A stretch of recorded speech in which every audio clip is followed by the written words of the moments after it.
So Karl Ameriks is the McMahon Hank Professor of Philosophy at the University of Notre Dame, specializes in the history of modern philosophy, continental philosophy, and modern German philosophy. Much of his research is dedicated to the study of Immanuel Kant, about whom he has published multiple books. Today, he's going to explore Kant's philosophy in conjunction with the philosophy of our man Price, as it were, set against the American War of Independence. So a very warm welcome to you, Karl. Great to see you. Thank you. Okay, Kant, Price, and American independence. It's an extraordinary honor to have a chance to participate in this very special tercentenary concerning the work of such an insightful and still not adequately appreciated philosopher, cosmopolitan leader, and Welshman. I'm a newcomer to Price studies, and so I'm looking forward to feedback, either today or later. But I trust you'll agree with the basic conclusion I've reached so far about Richard Price. Quote, "Rarely has a first-rate mind had such an eminent position in the world at large, while also forcefully articulating a prescient philosophical plea on behalf of many of the most valuable progressive movements of the future." Unquote. I apologize about being able to participate today only at long distance, and yet in a sense, it's appropriate that I'm speaking to you now from the United States. This week, citizens here are noisily celebrating an event that Price was especially concerned with, namely America's 1776 Declaration of Independence. And although the holiday is called the 4th of July, the publication date of the declaration happens to be today, July 5th. This event is also called the start of the American Revolution, but names can be deceiving. The war that began in 1776 was neither a civil war nor a typical revolution, because the American aim, of course, was never to take over total control from the original dominant power and have the British Empire governed by North Americans. Nonetheless, the events of 1776 are so momentous that we can say that although the war was strictly speaking a war of successful secession, it was also a revolution in the broad sense of an ultimately worldwide turning upside down of the basic conception of what a proper government and society can be. And on this point about global impact, I've been relying on the work of recent historians, and especially David Armitage, who came to the issue, as I understand it, not with American prejudices, but from the experience of having studied under Quentin Skinner, and so is trustworthy for a number of reasons. So much for general preliminaries about independence. Now for some more specific preliminaries about my somewhat unusual approach to Price by linking him with Immanuel Kant. As you might know, I've already written in the Kant Yearbook about this matter recently in a brief essay entitled "Dignity Beyond Price, Kant and His Revolutionary British Contemporary." In speaking in that way about dignity, the intention was to remind readers not only about Kant's famous doctrine that the dignity of each person has a value, quote, beyond all price, but also about the fact that although Price and Kant in effect agree on that doctrine, there's some positive ways in which Kant's philosophy in general differs from, and in substance goes beyond prices, although that's only part of the story. A century ago, the eminent English scholar Hastings Rashdall expressed the view that Price gives us, quote, the gist of the Kantian doctrine without Kant's confusions, end of quote. Rashdall's statement is correct in noting that there's important positive overlap in the philosophies of Price and Kant. But instead of speaking of one-sided confusions, I'll be pointing to some weaknesses as well as strengths on both sides. And then I'll even argue that on the vital contemporary issue of cosmopolitanism, it is Price who goes beyond Kant, as well as beyond most others in their era. Now, instead of repeating the details of my earlier arguments, I'll just invoke some of their basic conclusions while trying more informally on this occasion to explain my interest in Price in terms of a broader context. That context is not a purely philosophical one. It concerns the comparative social historical domain of the full range of intellectual and political interrelations that developed among the leading North Atlantic nations in the wake of the focal events of 1776. The immediate aftermath, the rest of the 18th century, was extraordinarily tumultuous, and we're now going through such a period once again in a frightening manner. Like many scholars at this time, I've decided it's no longer appropriate to limit research to abstract matters, such as the epistemological and metaphysical conundrums of late 18th century European philosophy, And that's imperative to take a closer look at how philosophers interacted with the world at large then, and how that might be relevant to understanding better what the most pressing task should be for scholars in our own era. In this context, Price and Kant are not just first-rate minds, but exemplary figures. They're remarkable, not just in their professional expertise, but in their turning to directly addressing, for a wide audience, the most pressing issues of their time, and with considerable success. Would that we lived in such a world now, a world in which truly outstanding philosophers are so widely respected. My own comparative focus of late has been not so much on the colonial relations between Great Britain and North America, but instead on matters concerning reactions to Kant's philosophy and its relation to other cultures in general. Kant offers, I think, the first major philosophy that's explicitly cosmopolitan, a philosophy that rests on the non-Prussian shoulders of Newton and Rousseau, and that continues to have a huge impact, both in the academy and the world at large, through its influence on numerous modern institutions and constitutions. If one were to ask, what are two of the most momentous events of the 1770s and 1780s? A natural answer is, first, the expanding blaze of the American Declaration. That is, in Price's words, quote, a light that after setting America free, reflected to France and there kindled into a blaze that lays despotism to ashes and warms and illuminates Europe, end of quote. And second, Kant's 1780s critical philosophy, which stresses the project of overcoming what he called self-incurred immaturity by actualizing political as well as personal self-determination through reason. The great irony, however, is that it is not Kant, but his near exact contemporary, the British citizen and London churchman Price, who welcomes the American events, philosophically appreciates their significance, and even plays a considerable role in their development, especially, but not only, because of a February 1776 essay that goes through 20 editions and becomes well known in Europe, as well as throughout the colonies. One way then to appreciate the magnitude of Price's general significance is to see how, on the basis of quite similar philosophical intuitions, he has the insight to understand and contribute to a major development that right at that time, even the leading light of the continent, it seems, fails to appreciate. Philosophers tend to focus primarily on the precise implications of a thought once that thought has come into view. But it's just as important to pay attention to ideas in context and to consider why and how it is that some issues come to the intense attention of one philosopher at a particular time, but not at all or only in an unfortunate way to other equally gifted thinkers. When one considers this matter specifically in terms of the reactions of Kant and Price to the pivotal event of American independence, Price fares marvelously by comparison, for Kant's attitude turns out to be one of striking and surprising disinterest. Here are some relevant but not well-known facts. Kant is often regarded as a great friend of American independence, and the claim can be found even in the work of leading scholars of German as well as Anglophone work, such as Hannah Arendt and Hans Reis. But this view rests on a common misunderstanding of at least two matters. First, concerning a vague report of Kant's initial conversation with an English merchant, a conversation whose exact content is unclear, although we know it must have occurred long before 1776, and hence is not relevant to the events of that year.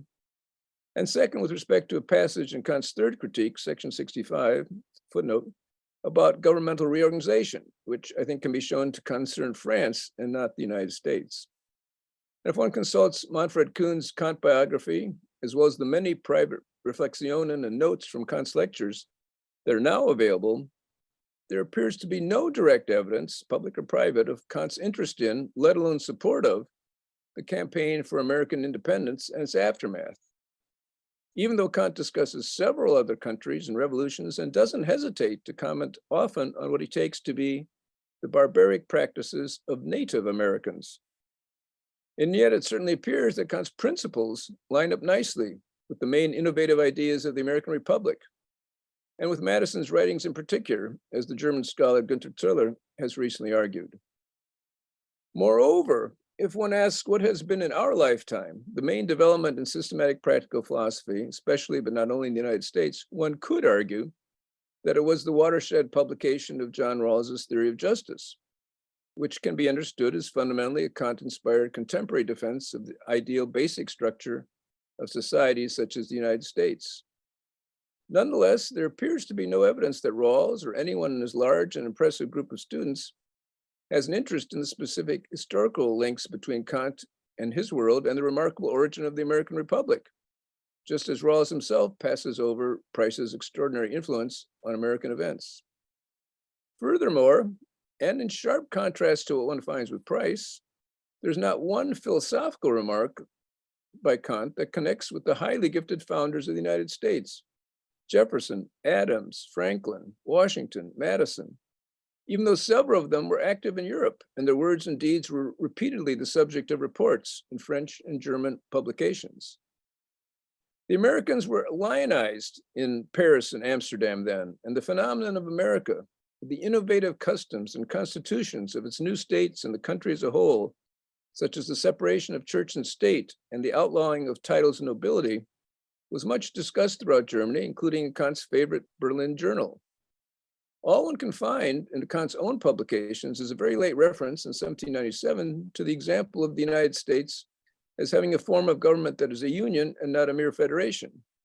An important point, to be sure, but secondary to the matter of independence. All this amounts to the mystery of an astonishing disconnect. The world's most profound philosopher of democratic principles appears to have been totally unconcerned with the most dramatic democratic development of his time. That is, a successful revolt, and one with deep intellectual roots, against the systematic expansion of what had become the world's most influential colonial power. And this mysterious disconnect in Kant's work is matched by two others. One is the phenomenon just noted of a lack of interest in the actual relation then between Prussia and the United States, even by current scholars that one would naturally assume would be concerned with it. And the other surprising disconnect is the fact that neither Price nor Kant, despite their preeminent stature, international connections, and countless wide-ranging references, appears to take any note of the other. And to this day, the relation of their quite similar systems has never been explored in detail. All this is a worrisome indication that provincialism can remain much more entrenched in philosophy than we'd like to believe, even in some of the most advanced circles of modern thought. Nonetheless, once one does start to take a close look at Price and Kant together, numerous philosophical parallels worth exploring quickly appear, and on doctrines worth defending in our own era.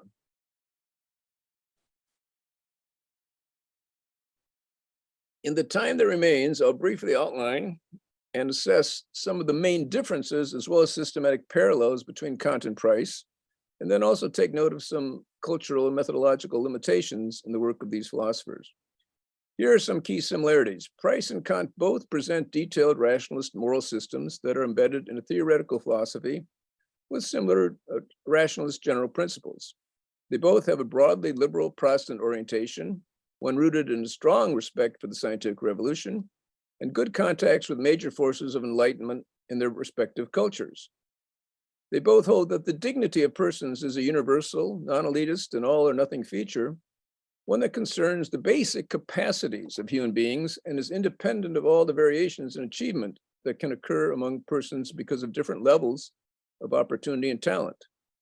This is true, even though Kant is sometimes misinterpreted as holding that moral status is relative to superior intellectual power or practices of intense reflection. And even though one can find, against Price's defense of American principles, an immediate attack by Bentham with the unfair suggestion that the granting of equal political rights to citizens is tantamount to claiming that persons are all on the same level of accomplishment. Moreover, both Price and Kant treat the basic notions of dignity and equality not as esoteric doctrines, but as ideas that can and should be promulgated by philosophers in a manner that can be appreciated by the public at large. In his time, Price's eloquence was widely appreciated, and a leading French scholar has even called him a kind of philosophical artist, comparable to Milton. Somewhat similarly, an outstanding literary scholar has recently brought Kant into close relation with Milton. A surprising idea, but one that appears quite justified once one studies the relevant references and common themes of their work.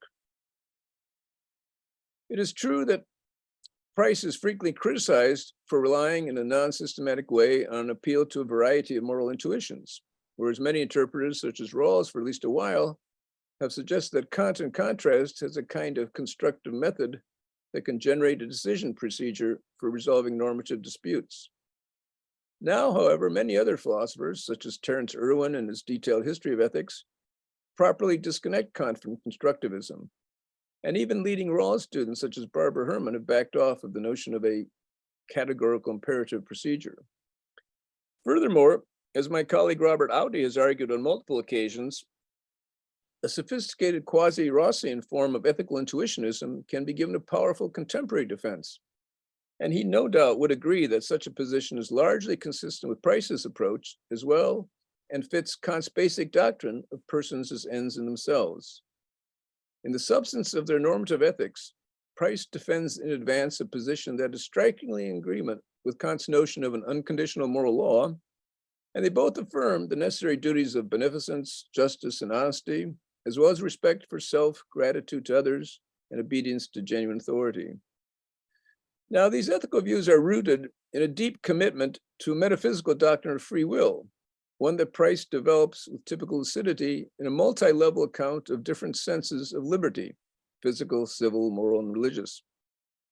Kant's account is similar, but more subtle and often misunderstood, perhaps because in his well-known 1783 essay on enlightenment, for example, he speaks of a duty in ordinary context to obey the common contingent imperatives of society as a citizen and member of a church or military organization. This can sound authoritarian, but the innovative feature of Kant's essay lies in the fact that he boldly insists, just like Price, on the more fundamental and necessary point that governmental authority is ultimately a matter of respect for the will of the governed. It just happens that in Kant's situation in Prussia, reform was possible only from below through the power of the pen, and an appeal by what he calls the public use of reason to the world at large, and not also then through direct influence on parliamentary leaders, as was possible for Price because of Britain's relatively advanced form of government and the fact that he had gained access to its leading politicians. Kant's essay also insists on the fundamental right of conscience, that no one should be forced to make a pledge about one's own religious beliefs, despite even the vote of one's own church. And this nicely fits the principles of Price's life as a dissenter in England. Another basic issue that Price and Kant agree on is the significance of pure moral motivation. And they do so in a way that is tempered by an appreciation of the importance of context, the development of character, the reform of education, and the acknowledgement of the independent but not unconditional value of consequences and happiness. Both thinkers are routinely caricatured as internalists, that is, as assuming that knowledge of what is right is enough by itself to motivate proper action. But in fact, Price allows that reason by itself often does not prevail. Kant stresses even more clearly that moral motivation requires not only a perception of the moral law by the intellect, but also the force of a sufficient feeling of respect for it, and that the very notion of an immoral agent is of someone who is not ignorant of the rational standing of the moral law, but nonetheless chooses to act against it and therefore is blameworthy as evil. Now, despite all these fundamental points of agreement, there are differences in a few important respects in which Kant's positions are closer than Price's to the mainline views of contemporary philosophers. Kant's philosophy of mind, developed especially in the first critique's paralogisms of pure reason, contrasts with Price's Cartesian belief that theoretical proof of free will can be found in perception of the immediate difference in how acts of mind and acts of matter appear. And there's a lengthy debate on this issue between Price and his materialist and determinist friend Priestley. But although Kant mentions Priestley and other determinists repeatedly, he never discusses Price, and his critical position is that although determinist arguments are not convincing, this still does not show that there's a theoretical proof of our absolute freedom. Another crucial difference concerns their stance on the notion of a highest good, which they both regard as requiring providential assistance from God, so that a proper balance of virtue and deserved happiness can occur. Price, an expert, as we know, in probability theory, argues that the mere possibility of the infinite gain involved in the highest good is enough to warrant a belief in providence, no matter how lacking in direct evidence. whereas Kant holds that probabilities cannot be assessed in this context, and our grounds for belief must come from pure practical considerations. The biggest difference between Kant and Price may thus concern religious matters, for Price values prayer and the possibility of miracles, and his enthusiasm for the revolutionary events of his time spills over into eschatological exclamations that go so far as to announce an imminent second coming, comparable to the initial appearance of Jesus, albeit only on the optimistic assumption that slavery will soon be eliminated. Kant's assessment of the era is definitely more cautious, and he backs away from arguing for anything stronger than at least not ruled out possibility of significant political improvement in the faraway future. And like Price, Kant regards the French Revolution as a watershed event, but mainly because he's struck by the widespread nature and long-term promise of the immediate reaction to it. He mocks hasty proclamations of an end of all things. So this difference, Price's extra enthusiasm for the French Revolution, is connected with the most influential reaction to his work, perhaps the sneering remark by Edmund Burke that, quote, all these considerations were below the transcendental dignity of the Revolution Society. Burke's comment is an attack on Price's February 1789 Revolution Society speech, which links the celebration of the English Glorious Revolution of 1688 and the changes in law of 1689 with events in Paris in 1789. The considerations that Burke says Price overlooks concern a lack of appreciation for the fundamental difference between the nature of the two societies, a difference that Burke feels authorized to speak about on the basis of his travels across the Channel. Burke's insult, and Hugh knows this, of course, Burke's insult has clouded Price's reputation ever since. But his attack is unfair because Price's pro-French remarks focus on events predating the French turn to terror. And what they praise is the peaceful turnover of power from the king to the États Généraux, an event that Kant's writings also celebrate. Moreover, whereas Burke's position, like that of others to this day, rests on a rejection of Price's comparison of 1688 England and 1789 France, because of presumption that for better or worse, the events of 1688 basically concern a shoring up of monarchy, on their view, it is Price who has proven correct about the most important effect of 1688, namely the onset of an ever-growing rise in Great Britain of parliamentary rather than monarchic or autocratic power. The most unusual feature of Burke's remark, however, is its making fun of what is called a preoccupation with, quote, transcendental dignity on Price's part. I have not seen any evidence yet in Price of an awareness of Kant's transcendental philosophy, although it's true that by 1787, word of Kant's system had reached England. And yet, ironically, it cannot be denied that a virtue of Price's work is that it does manifest an attachment to the notion of human dignity in basically the same deep transcendental sense that is affirmed in Kant's system. Burke takes the concern with universal dignity to show naivete on Price's part, an obsession with pure theory at the cost of an adequate grasp of the so-called real world. But surely this kind of objection makes little sense with respect to Price, one of the most worldly wise thinkers of his day, someone in constant contact on practical matters with leaders in America and France, as well as England.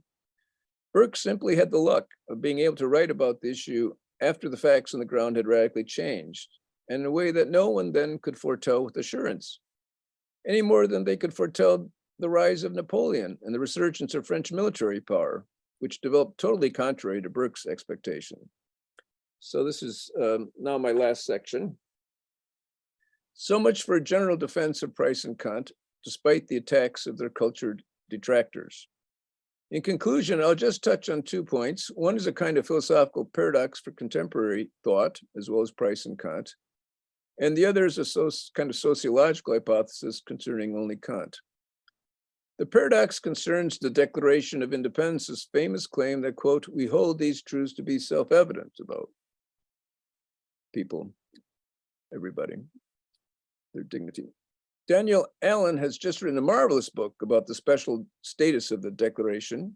Morton White, in his classic work on the American Revolution, commented specifically on its invocation of self-evidence. And recently, a number of philosophers, including Sarah McGrath, Thomas Kelly, and Robert Audi, have done meticulous work relevant to the notion of self-evidence in general. This notion is one that's central to the thought of Price and Kant as well. And it has been argued that the use of the term the Declaration as a substitute for, quote, sacred and undeniable goes back to a suggestion to Jefferson by Franklin, who was familiar with it from where? From discussions with Price, who often used the term. What's most remarkable is that none of these 18th century figures express worries about the fact that the very claims that are being declared to be self-evident are clearly revolutionary, and therefore must be conceded to be regarded as not at all self-evident or even true yet by legions of leaders and commoners. The very enthusiasm for the truths as radical reveals a complication that makes their claim to self-evidence anything but self-evident itself. I think to begin to make sense of this phenomenon, one would have to engage a much more complex account of history than is common with philosophers, an account that probably cannot avoid difficult quasi-Hegelian considerations about how key value presumptions can change, perhaps dialectically, behind the back of consciousness. And recently, I saw a remark by the German novelist Jenny Eppenbach, who was in Berlin in 1989, and said, "What was self-evident ceased to be self-evident."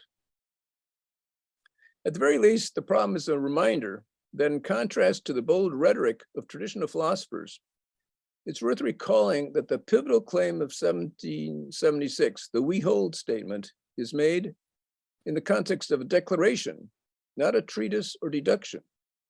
The declaration is a matter of action, a joint announcement issuing from a special kind of democratic solidarity movement in the process of formation.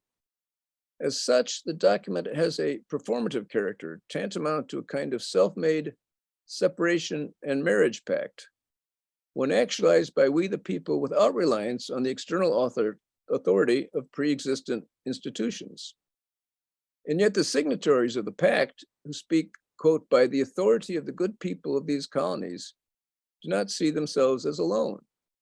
They explicitly reach out to the endorsement of what Kantians would call the common sense, healthy understanding of public reason, and an eventual blessing by outside societies and future generations.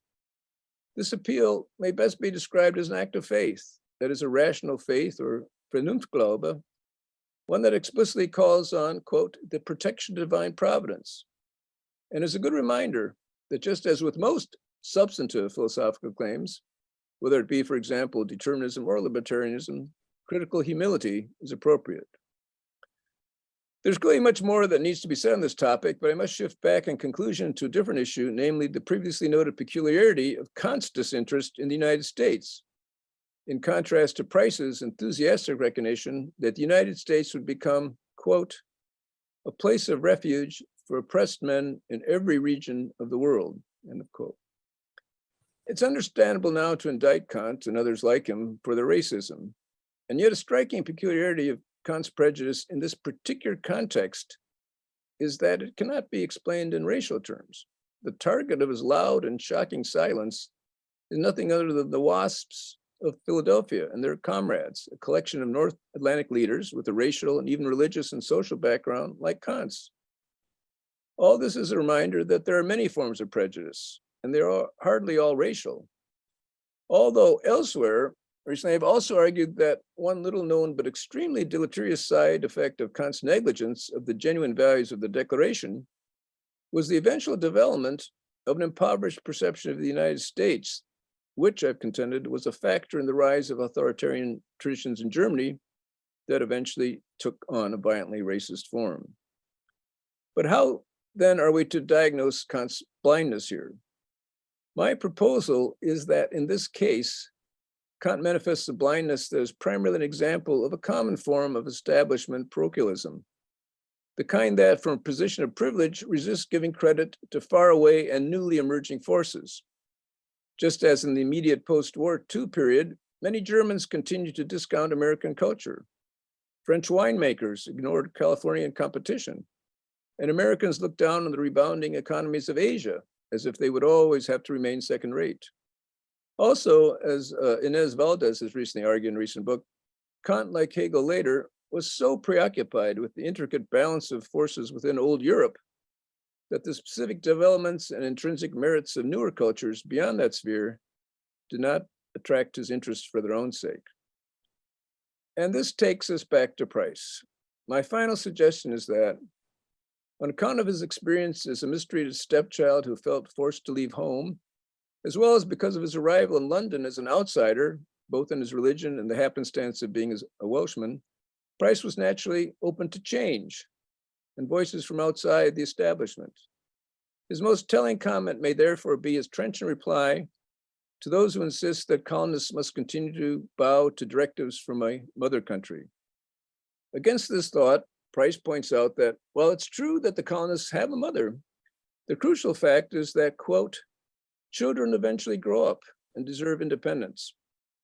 The relevance of that remark for political units throughout the world ever after should now be evident enough, especially on July 5th. Thank you.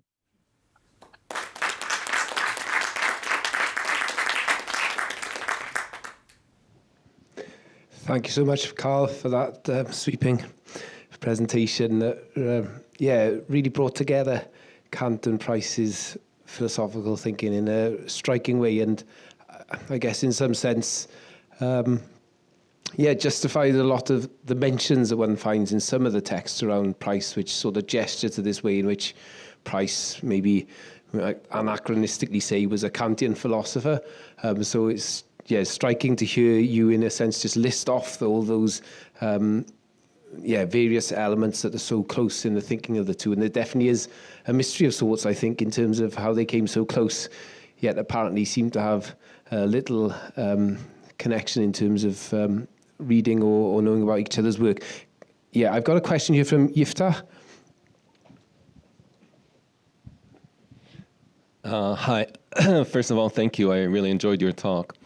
So around 1782, Price, who was up until that point quite gloomy about the prospects of Britain in the war, started becoming a lot more optimistic about the fate of the world. And he was saying in letters and then following that in writing that it seems like a great revolution in favor of the rights of mankind is coming. This is a theme of his work all along the 1780s. And almost exactly around the same time, Condorcet also starts writing things in that spirit, starting with his reception speech at the French Academy. And then we have Kant around the same time, writing similar things for example, in the essay on the idea of a universal history with universal purpose. And he even says there that there is, even philosophy has its chiliastic expectations, something quite striking. So what I'm wondering is, for me, it's difficult not to read Kant in those years in that spirit, the spirit of a Europe that's becoming like enthusiastically optimistic, following the success of the American Revolution. So is this not, even if he doesn't mention the American Revolution, is this not being inspired by the American Revolution? Thank you. Thank you. It's a very natural thought. I'm glad you mentioned Condorcet, because I have not been able to find, again, I'm really excited about this event. If somebody can correct me on these things, it's hard to look through everything, but strikingly, I don't know of using Condorcet even where he should have on some issues. And so there's this mystery that Kant is kind of an omnivore. I mean, if you look at, and I've looked at lectures and tons and tons of notes that he made, and also in his scientific writings, and he mentions so many different things. And he also was, as you say, he was enthusiastic in this period in the 1780s, and there were different things were going on. There was also a revolt in Amsterdam. It's very worth knowing about. But all those people explicitly, referred to the United States, and he had so many opportunities in his private notes. Sometimes people say, "Oh well, it's the censorship or something like that. He didn't want to get in trouble." But no one would have objected to him if he, philosophically mentioned Franklin. He mentions Franklin in the Anthropology, saying, well, if you want to know how to swim, Ben Franklin had a good idea. Go to a creek, stick your head forward, and you'll fall into the water, and you'll learn how to swim. It's just, there's something going on there. And it can't be like, oh, I'm really enthusiastic about this thing and I'm not going to mention it. He just was like, well, that's just a bunch of primitive people over there, and he could have had a lot of different reasons. Maybe he'd heard something from somebody that they just have too primitive fundamentalist religion, or I don't know what it was, but he definitely had the opportunity. And I just don't believe in stifled enthusiasm, because he wrote about everything. He wrote about Mexican turtles. There's so many references, and so there's something else going on. And I know in my own case, I have discounted, new things, Asian philosophy or something like, you sometimes think, that's far away and new, and it's too mature for me to remark on. But I think we all have to have a pretty desperate hypothesis here. And it's connected with other things, like Valdez says, there's a focus on Europe. And as you know, in Hegel too, I mean, Hegel had much better chance later to make a big deal out of it. And he recognizes that the United States and even Russia is important for the faraway future, but there's no engagement with, Madison and Jefferson and Adams are brilliant people, and others in Germany recognize that.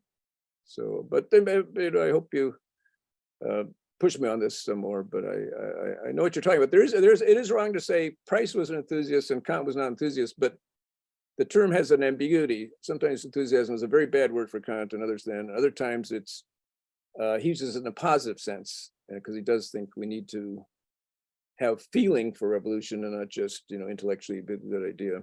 So I'm glad you remember the enthusiasm phrase. Thank you for that, Karl.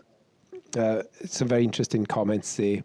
And just picking up on what you said towards the end of your paper, I think there's a very, concrete sense in which Price, as you mentioned, would have felt himself an outsider, and that may well have contributed to that openness. Iwan Morris, I've referenced this lecture already today. Iwan Morris, earlier in the year, around the time of Price's birthday, gave a lecture over with the American Philosophical Society, where he discussed Price and his relationship with Franklin and also Priestley, focusing in particular on their ideas around science and how they tried to connect that with more revolutionary political ideas. And it was certainly his instinct to see these three as peripheral figures, or figures from the periphery, I should say, that in different ways had come into the metropolitan centres, or at least had that relationship with the metropolitan centre where they were coming in from the periphery, and that would have set off a particular mindset and a different way of viewing things. So I think there's definitely something to what you've said there. And I wonder as well, just that relationship with Franklin obviously would have made America so much more real to Price, and so many of his contemporaries from Wales were back and forth. I mean, it's amazing if you look back at that period of history, it seems as if the links with the USA are so much more profound than they are even today, in terms of the traffic that was going back and forth between Wales and America. And maybe that was not something that would have been true of Kant and his circle of friends and his place in the world. So much to explore, I think, and to discuss in that context. Are there any other questions, either from the floor or from our virtual audience? One last question here from John Tucker. A small question, which hopefully you can just say a few words. Is it easy to understand the role of religion in Kant? Because, of course, if you look at Priestley and you look at all the gang around the dissenting movements and the endless subtle differences between the groups as they emerge and produce Unitarianism, they're involved in an intellectual revolution of their own, namely their religious thinking, and in fact, which must be produced every Sunday. And Priestley certainly gave sermons in place of Price at Stoke Newington. So, but what was the role of religion in the world of Kant? Did it play a major role? Well, I think it did.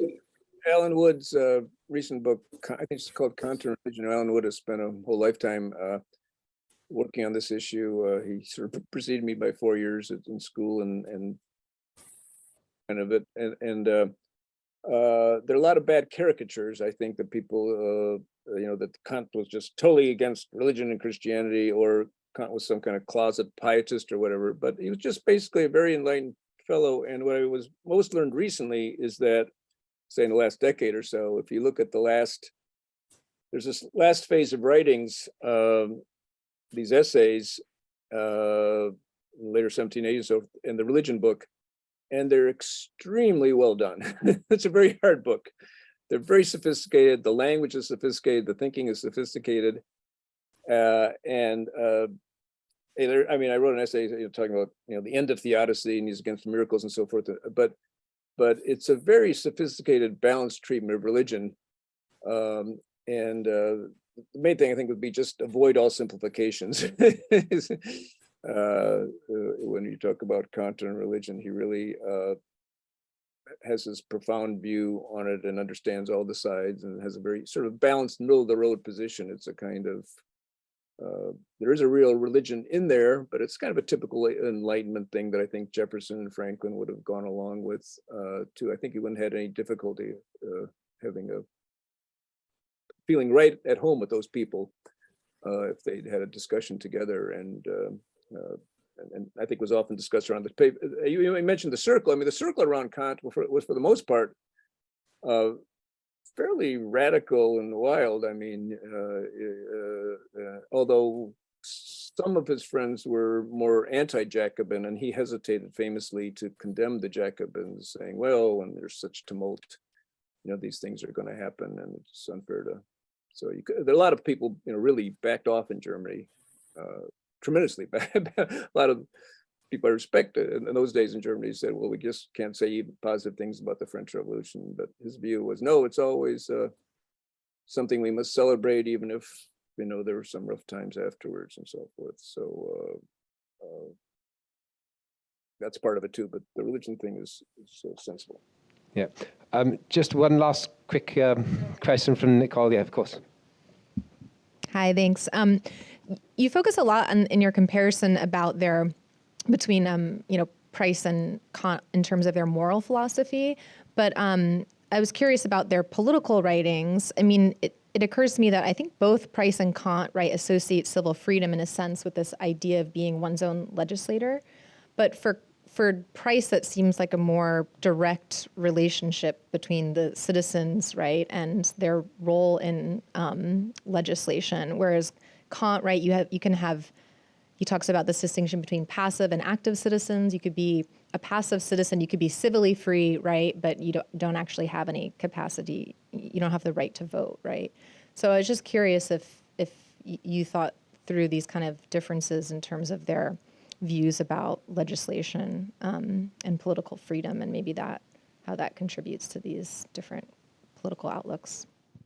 It's a huge issue, and I have been thinking about. There's a fellow named Ryder Maliks, Maliks, who I've talked with and met, and he did an earlier book on Kant's political philosophy, which is he's got another project on Kant and the French Revolution. So I might want to refer you to him. But the funny thing was, this was a great book on Kant and politics, and he doesn't mention the American situation at all. And you think you just think, if you try to figure out what are the principles of government for a later society that a Kantian would want, and what was the United States doing, as I say, Zoller's essay is really, really good on Madison, saying, well, they just really fit. But in the more popular essays, not the big theory sort of, in the popular essays, when he's talking about passive citizenship, so forth, I think he really is addressing the German-speaking world, and we just forget how, the whole notion of parliament that we're so familiar with in English, and then even the American system, where these different states had these sort of parliamentary groups. It was never anything like that. And Germany was so destroyed by the German lands were so destroyed by the 30 Years' War that it was just a total confusion of despots and so-called enlightened despots, and it just wouldn't. I don't think it would have made sense for Kant to work out too much what would seem natural to us in terms of sort of encouragement of how one extra thing I should mention, and this is actually a major hypothesis, alternative hypothesis I've been saying. Why didn't Kant talk about the marriage relation? Well, there's one weird thing is that he was very aware that the English had the parliamentary system, but he was extremely negative about the English in most of his remarks. And I think that might be why some people thought, well, he's really on the American side. But he just basically thought that, oh, the English think they're so good and they've got this new parliamentary system, but really it's all hypocritical. They're just trying to conquer the world. And even in the parliament, really the king, you know, and so forth, the nobility is really pulling the strings. So it's kind of a phony democracy and so forth. But I don't think that meant, you know, like some people might believe, well, we're just going to have monarchy forever and not have representative government. No, in the Enlightenment essay, it's very clear that it's a very brave thing to say. He's actually, some people said, oh, that essay is just, he's bowing down to Frederick II and saying, obey Frederick II. But what he says in the essay explicitly is the power of the governor, whoever he is, or the sovereign, is a legitimate power if and only if he's working along with the will of the people. And I think he was, you know, he didn't want to make a big deal about the issue. Was Frederick really working, you know, it was a very touchy thing. So in public, he wasn't going to go into it. But that's a pretty bold thing to say when you think about it. And he was, anyway, he was in some tension. So he had to walk the line there. So I think the German situation, you'd think there'd be notes about how will we get democracy going in Germany and so forth. But that's just not. It really is a nation that, unlike France, even they didn't have an État General, anything like that. It wasn't a country. You know, he was in Prussia, which was a military state, and so forth. So you have to kind of look at the context he was in and what could he possibly have been writing would have been relevant. He did have some more radical friends that he talked with a lot on that. One last thing you might want to look at is Genz's history of the in comparison of the French and American Revolution, where he some years later. Translated by John Quincy Adams, some years later defends the American Revolution so much better than the French because it was moderate. But it's important to know that Gentz was a very important late student of Kant's. And so you could become a real, you know, expert on parliamentary comparisons and so forth if you studied under Kant. In principle, because you know, he was so thorough and so forth, but it wouldn't have been, I think, in his generation of writing to focus on the things that seem natural. So I think your question is very natural, but I think the context is my explanation. Sorry to go on. No, thank you very much. Thank you, Karl, for that. And Kant was probably not wrong to be a bit skeptical about the English British system. You know? You might well, you know, be still skeptical today. But anyway, that's another issue.